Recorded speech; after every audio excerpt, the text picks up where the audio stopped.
दोस्तों नमस्कार, जोहार। चलिए जानते हैं झारखंड सूबा की ताज़ा खबरों को लेकर। उससे पहले अगर आपने अभी तक इस चैनल को सब्सक्राइब नहीं किया तो सब्सक्राइब कर लें, जिससे कि आपको झारखंड सूबा की ताज़ा खबर रोजाना मिलती रहे।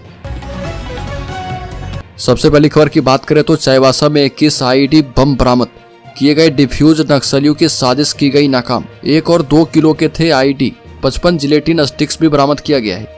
झारखंड के पश्चिमी सिंहभूम जिले में सुरक्षा बलों ने एंटी नक्सल सर्च ऑपरेशन के दौरान बड़ी कामयाबी हासिल की है। सुरक्षा बलों ने भाकपा माओवादी नक्सलियों के द्वारा बिछाए गए 21 इम्प्रोवाइज्ड एक्सप्लोसिव डिवाइस बरामद करके उन्हें नष्ट कर दिया है। कराईकेला थाना क्षेत्र के सेरेंगदा के कूचा टोला के पास जंगली पहाड़ी क्षेत्र में नक्सलियों ने सुरक्षा बलों को नुकसान पहुंचाने के इरादे से ये आईडी बम लगाए थे। अगली खबर, देवघर एयरपोर्ट में जबरन घुसने के मामले में सीआईडी जांच अब नहीं होगी। सुप्रीम कोर्ट से सांसद निशिकांत दुबे और मनोज तिवारी को राहत दी गई। बता दें कि कोर्ट ने कहा कि डीजीसीए ही एक्शन ले सकती है। देवघर एयरपोर्ट में कथित तौर पर जबरन घुसने और विमान उड़ाने का दबाव बनाने के मामले में सुप्रीम कोर्ट ने सांसद निशिकांत दुबे और मनोज तिवारी को बड़ी राहत दी है। कोर्ट ने झारखंड हाईकोर्ट के आदेश को चुनौती देने वाली याचिका को खारिज कर दिया। कोर्ट ने उनके खिलाफ झारखंड सीआईडी की तरफ से की जा रही जांच रद्द करने की हाईकोर्ट के फैसले को सही ठहराया। अगली खबर, जमशेदपुर में बंगाल से वापस लौटा बाघ, 3 जगह मिले पंजे के निशान। बता दें कि जमशेदपुर में एक बार फिर से बाघ की वापसी हुई। वो बंगाल चला गया था, पर सोमवार को पटमदा के बाटालुका हम्बेड़ा गांव में 3 जगहों पर बाघ के पंजे के निशान मिले। वन विभाग बाघ को ट्रेस करने का प्रयास शुरू कर चुका है। यह वही बाघ है जो पिछले दिनों चांडिल के तुलग्राम खूटी जंगल होते हुए दलमा क्षेत्र में विचरण कर रहा था और फिर बंगाल चला गया था। एक बार फिर से बाघ अब वापस दलमा की ओर लौट रहा। अगली खबर, हिंसक झड़प मामले में सांसद ने डीसी से मुलाकात की। चंद्र प्रकाश चौधरी ने कहा कि बीसीसीएल प्रबंधन की गलती से घटना हुई है। मैं तो दिल्ली में था। धनबाद के बागमारा में हिलटॉप आउटसोर्सिंग में हुई हिंसक झड़प मामले में गिरिडीह सांसद चंद्र प्रकाश चौधरी ने धनबाद के डीसी से मंगलवार को मुलाकात की। अपने ऊपर दर्ज एफआईआर को लेकर सांसद ने कहा कि घटना के समय वह दिल्ली में रेलवे की बैठक में थे। उन्होंने मामले की निष्पक्ष जांच की मांग की है। सांसद ने पूरी घटना के लिए बीसीसीएल एरिया 3 के प्रबंधन को जिम्मेदार ठहराया।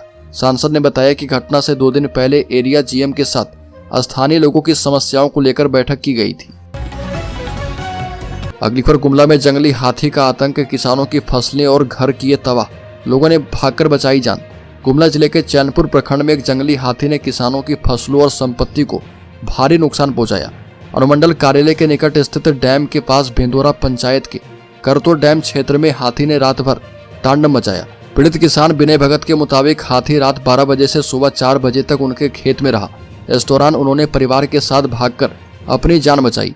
हाथी ने विनय भगत और किशुन महतो के गेहूं के खेतों को नष्ट कर दिया। अगली खबर, गणतंत्र दिवस की परेड की तैयारी शुरू। 12 प्लाटून और बैंड पार्टी ने किया अभ्यास। डीसी 23 जनवरी को करेंगे निरीक्षण। बता दें कि पाकुड़ जिला मुख्यालय के पुलिस लाइन मैदान में गणतंत्र दिवस की परेड का पूर्वाभ्यास शुरू किया गया। इस वर्ष की परेड में 12 प्लाटून और कस्तूरबा गांधी आवासीय विद्यालय की बैंड पार्टी हिस्सा ले रही है। सार्जेंट मेजर के नेतृत्व में सभी प्लाटून के जवानों को परेड की बारीकियों की जानकारी दी गई। इसमें सावधान, विश्राम, दाएं चल, बाएं चल जैसे मूलभूत परेड कमांड का गहन अभ्यास करवाया गया। साथ ही प्लाटून कमांडरों को अपनी अपनी टुकड़ियों की अगुवाई के लिए विशेष प्रशिक्षण दिया गया है। अगली खबर, जामताड़ा में 1.5 करोड़ की सड़क 2 दिन में ही टूटी। पक्की सड़क पर चलने से ही निकल रही मिट्टी, ग्रामीणों ने वीडियो वायरल कर दिया। झारखंड के जामताड़ा जिले में सरकारी धन की बर्बादी का चौंकाने वाला मामला सामने आया। नारायणपुर प्रखंड के चंपापुर में 1.5 करोड़ रुपए की लागत से बनाई गई 2 किलोमीटर लंबी आरसीसी सड़क महज 2 दिन में ही क्षतिग्रस्त होने लगी है। चंपापुर खरबनमा बेड़वा टोला को जोड़ने वाली सड़क की गुणवत्ता इतनी खराब है कि पैदल चलने मात्र से ही सड़क की सतह टूट रही है। ग्रामीणों ने घटिया निर्माण का वीडियो सोशल मीडिया पर वायरल करके अधिकारियों का ध्यान इस ओर खींचा। स्थानीय निवासी सफौल अंसारी ने बताया कि सड़क निर्माण में मानकों की पूरी तरह से अनदेखी की गई है। अगली खबर, गुमला में झांगुर गुट के सरगना के घर की तलाशी। झारखंड के गुमला जिले में झांगुर गुट के सरगना रामदेव के खिलाफ पुलिस ने मंगलवार को भी सर्च ऑपरेशन चलाया। बिशुनपुर थाना क्षेत्र स्थित देवरा गानी क्षेत्र के रामदेव के आवास पर भी पुलिस ने तलाशी ली। वहां कुछ भी नहीं मिला और रविवार देर रात सुरक्षा बलों के साथ उसकी मुठभेड़ हुई थी। इस दौरान वो भागने में सफल रहा, पर पुलिस ने AK-47 rifle, semi automatic rifle, कारतूस, एक पिट्ठू और दैनिक उपयोग की कई सामग्री बरामद की थी। अगली खबर, झारखंड की गौशालाएं आत्मनिर्भर बनेगी, 1,25,00,000 रुपए की मिली आर्थिक मदद। गौ सेवा आयोग ने झारखंड की गौशालाओं को समृद्ध करने के लिए 1,25,75,000 रुपए की आर्थिक मदद का चेक दिया। ये राशि गौशालाओं की लंबित आधारभूत संरचनाओं और पोषित गौमाताओं के भरण पोषण के लिए दी गई। झारखंड गौ सेवा आयोग की बैठक की अध्यक्षता करते हुए राजीव रंजन प्रसाद ने राज्य की गौशालाओं के प्रतिनिधियों से कहा कि उनका लक्ष्य राज्य की गौशालाओं को आत्मनिर्भर बनाना है और इसके लिए निरंतर प्रयासरत है। अगली खबर, वित्तरहित शिक्षक अब 75% अनुदान वृद्धि के लिए बजट सत्र में धरना देंगे। बता दें कि वित्तरहित शिक्षा संयुक्त संघर्ष मोर्चा ने विधानसभा के बजट सत्र के दौरान धरना प्रदर्शन करने का निर्णय किया। मोर्चा की ओर से कहा गया कि 75% अनुदान वृद्धि के संलेख को कैबिनेट की सहमति लेने और राज्य कर्मी का दर्जा देने को लेकर आंदोलन की तैयारी शुरू कर दी गई है। बजट सत्र के दौरान उग्र आंदोलन किया जाएगा। अनुदान अधिनियम 2004 और संशोधित रूल बुक 2015 के प्रावधानों के तहत डिग्री संबद्ध महाविद्यालय एवं इंटर कॉलेज, उच्च विद्यालय, संस्कृत एवं मदरसा विद्यालय को अनुदान मिलता है। अगली खबर, कोयले के कारोबारी मजदूरों को दे रहे लालच, तस्करी में जान गंवा रहे ग्रामीण। कोयले का अवैध कारोबार हजारीबाग और रामगढ़ के सीमावर्ती इलाके में बड़े पैमाने पर हो रहा। इस कारोबार में शामिल लोग मजदूरों की जान जोखिम में डालकर अपनी जेबें भर रहे। खाकी, खादी और व्यापारी के गठजोड़ में अगर कोई पीस रहा तो वह मजदूर है। कारोबारियों के जरिए मजदूरों को ऐसा लालच दिया जा रहा कि वो अपनी जान की परवाह नहीं कर रहे। चाल धंसने से कई मजदूरों की मौतें हो रही है। हालांकि इस मामले में ग्रामीण और परिजन कानून के शिकंजे से बचने के लिए अपनी जुबान भी नहीं खोलते।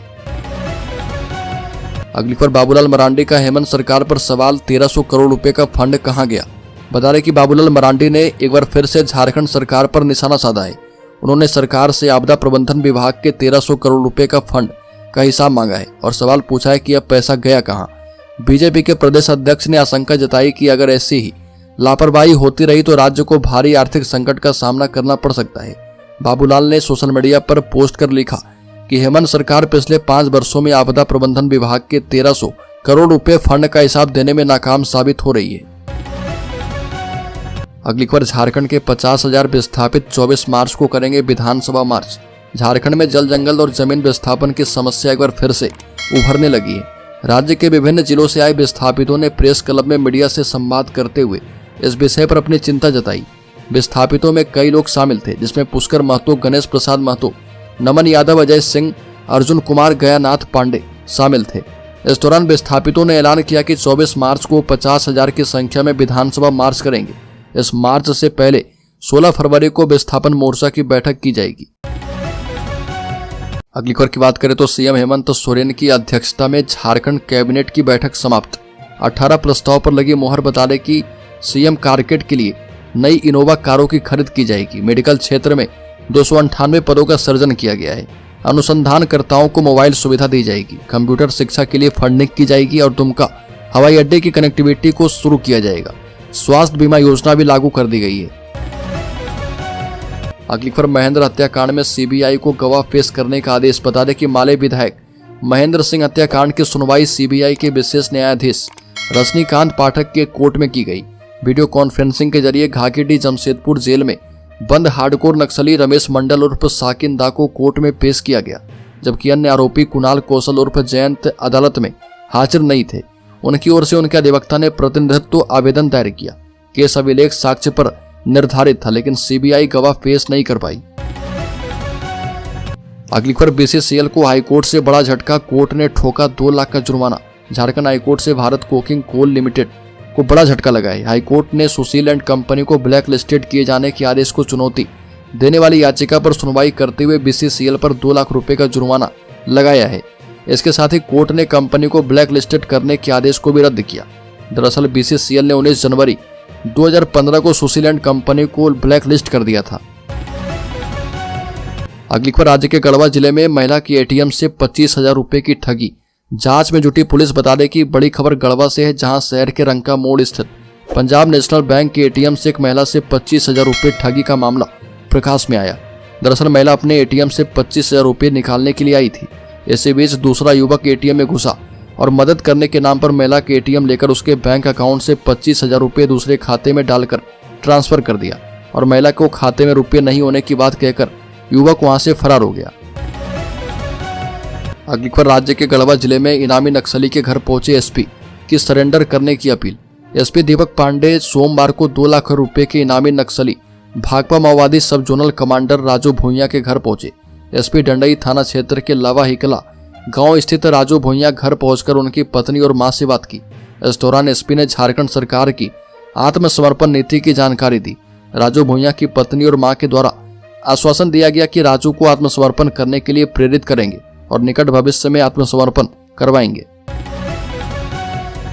अगली खबर झारखंड के शेयर होल्डर्स इन्वेस्टर्स के लिए बड़ी खबर। सेंसेक्स 1235 अंक गिरकर 75,838 पर बंद। निफ्टी भी 320 अंक फिसलकर 23,024 पर आया। बैंकिंग और ऑटो शेयर टूटे।